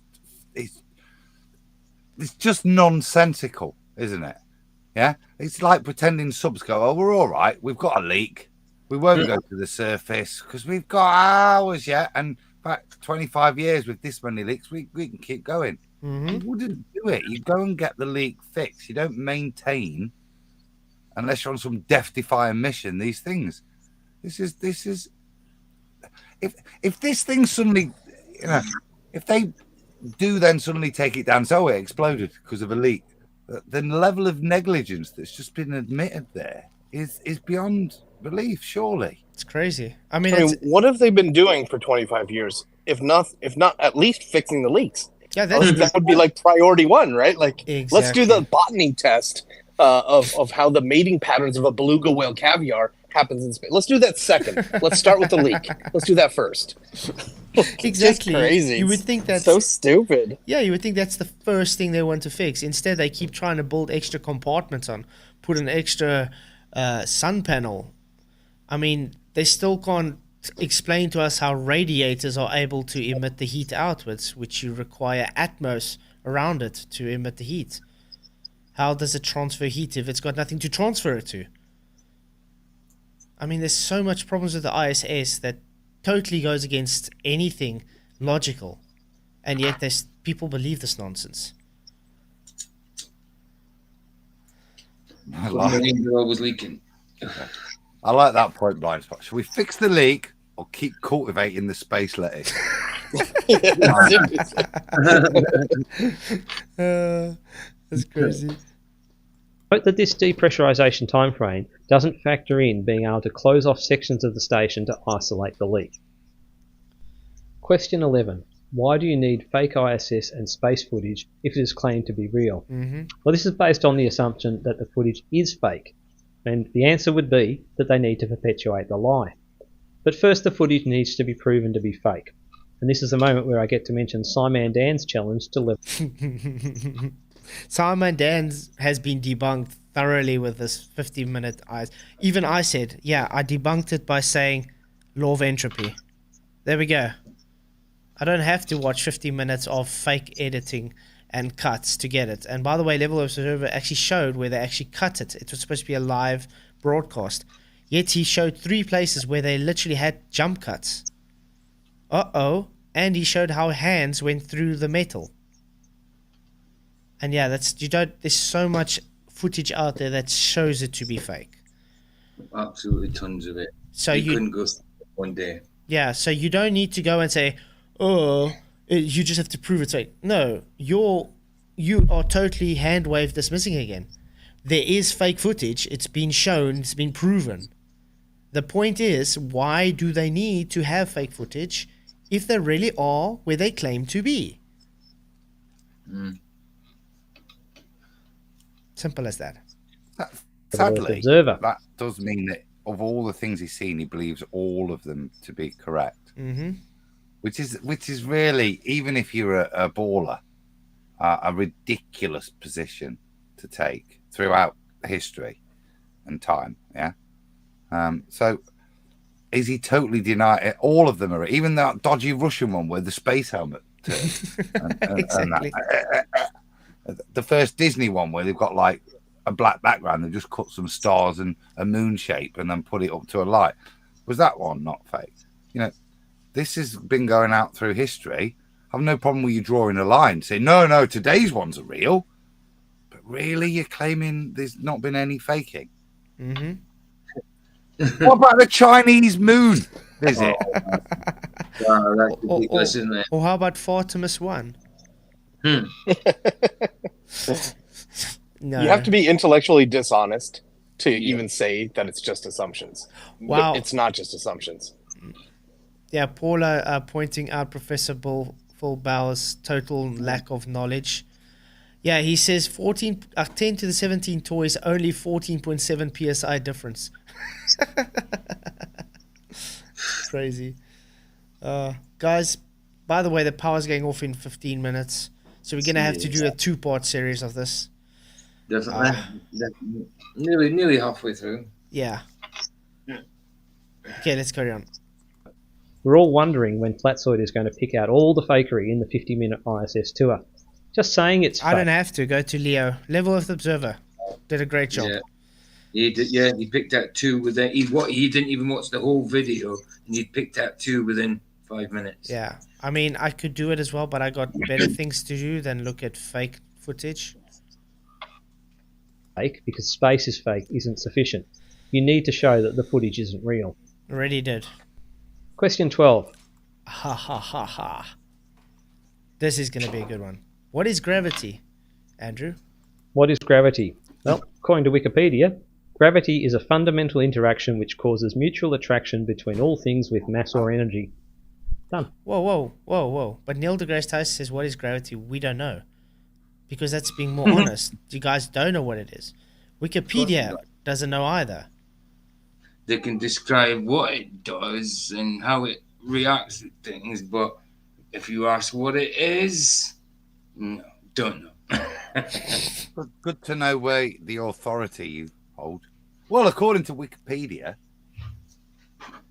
yeah, if you profess something, you should be able to just run that off your tongue. What it means, prove it, demonstrate it.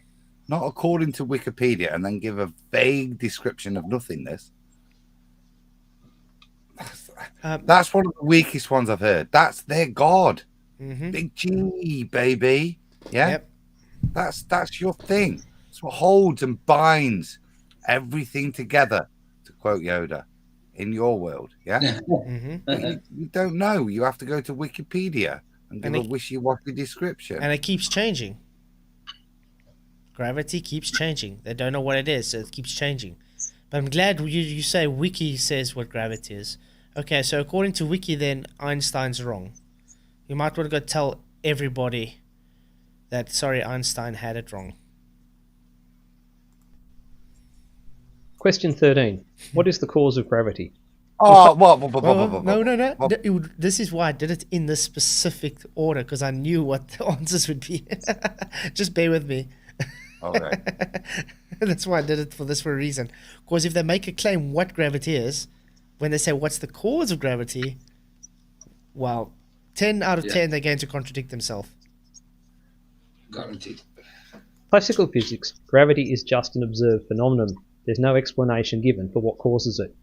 In general relativity, it's the curvature of space-time caused by the uneven distribution of mass.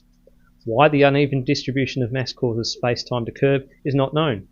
So we don't know what it is, but we know what it does. Don't know what it is. You just said in 12 you know what gravity is. Didn't he? You're gonna have to show me that. But didn't he You're say gonna have number to show me that in 12? reality. Didn't he say number 12, yes, we know what gravity is, and gave a wiki explanation? And now says we don't know what it is?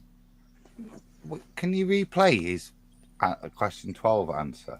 Okay.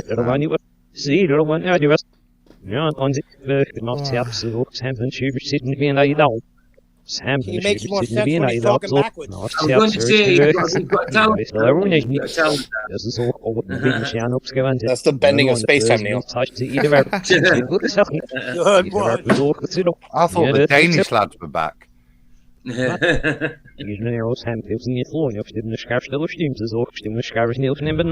sounds kind of German. Okay, he sounds kind of German. Okay, there we go. Question 12. What is gravity? Well, according to Wikipedia, gravity is a fundamental interaction which causes mutual attraction between all things with mass or energy. Done. Is that what you wanted to hear? Is that a disclaimer then? Is he saying, is he not answered it and just answered it according to Wikipedia, which is a non-answer? Yeah. Or is he citing, and Neil, to me, he's owned this. He's used Wikipedia. He's taking it up. We can't. That's his argument. He's saying it's spooky action at a distance. It's mass attract. If mass, then mass attracting mass. Yeah, that's what he's. That's his fundamental claim that he's answered question 12 to. So, which is Newtonian. Yeah, it's not bending of space time. If mass, then fundamental attraction. Yeah, that's the difference between a bending of a conceptual medium. So, question 12 answers it one way. 13 then seems to be going Einsteinian. Yeah, exactly. Yeah. But that's why I put it in concession, because they have to backtrack on at least one of them. And that's exactly what he's doing. Yeah. What's he want? Ketchup or brown sauce? He can't have that. Well, he said it in chat. He says we don't know what it is, but we know what it does. Hashtag very simple. But he just said what it is. Number 12. Exactly. Question 13. What is the cause of gravity? In classical physics, gravity is just an observed phenomenon. There's no explanation given for what causes it. In general relativity, it's the curvature of space-time caused by the uneven distribution of mass.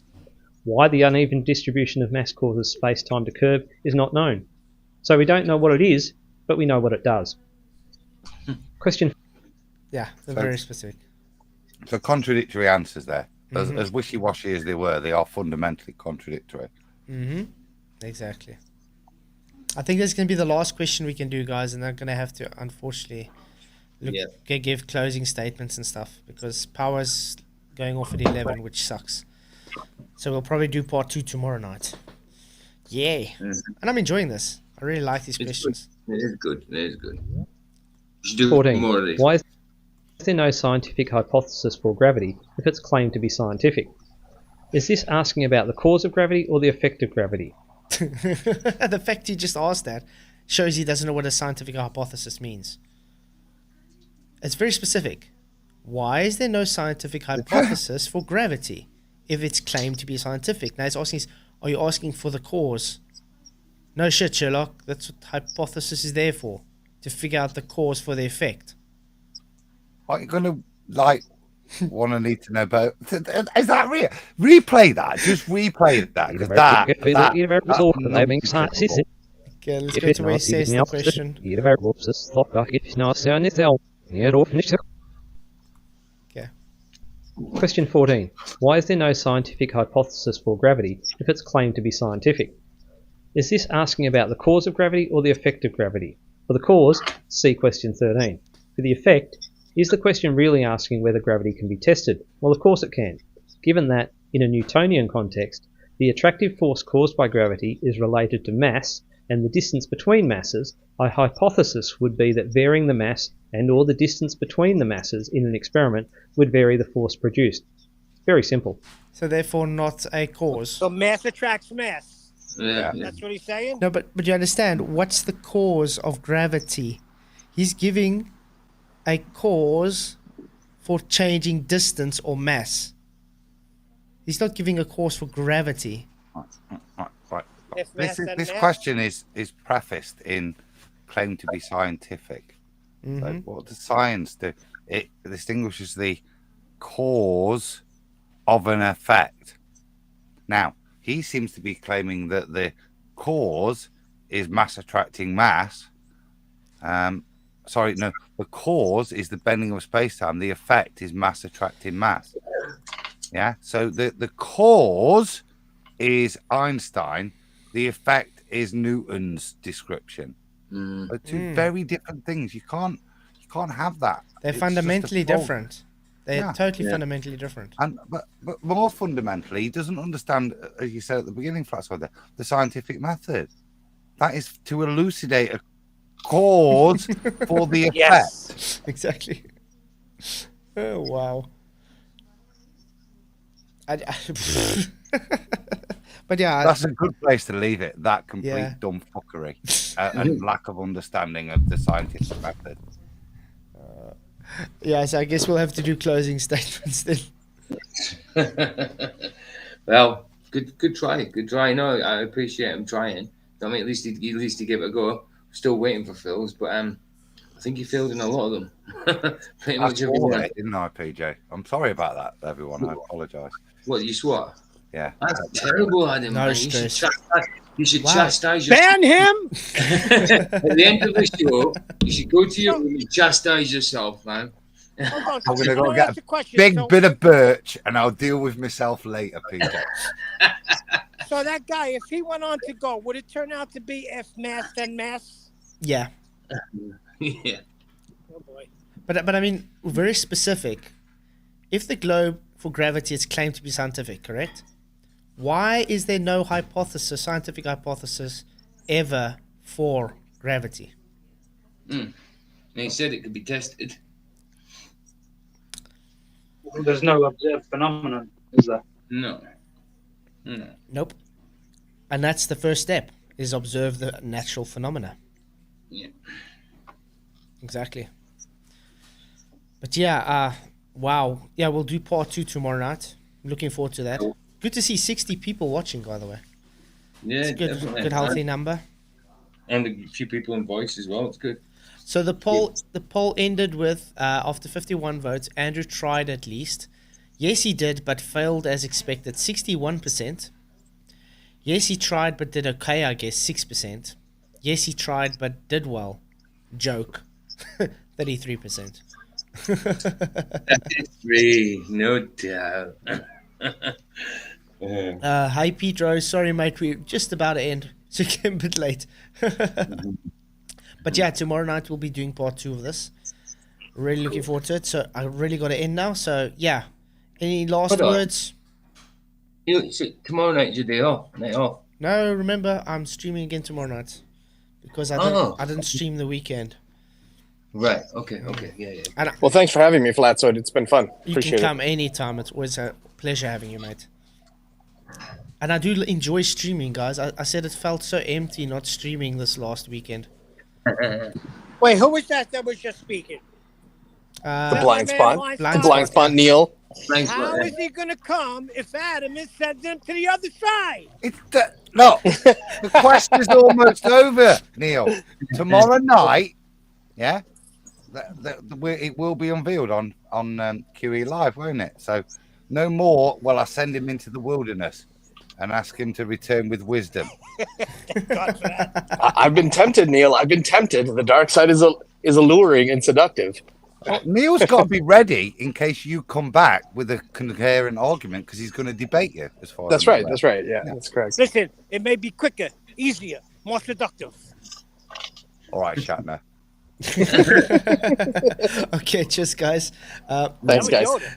Thanks for the show. So I'll see you guys all tomorrow night. Really looking forward to it. Have a great evening further or day or whatever. Many, many blessings, and may the pressure be with you. Cheers.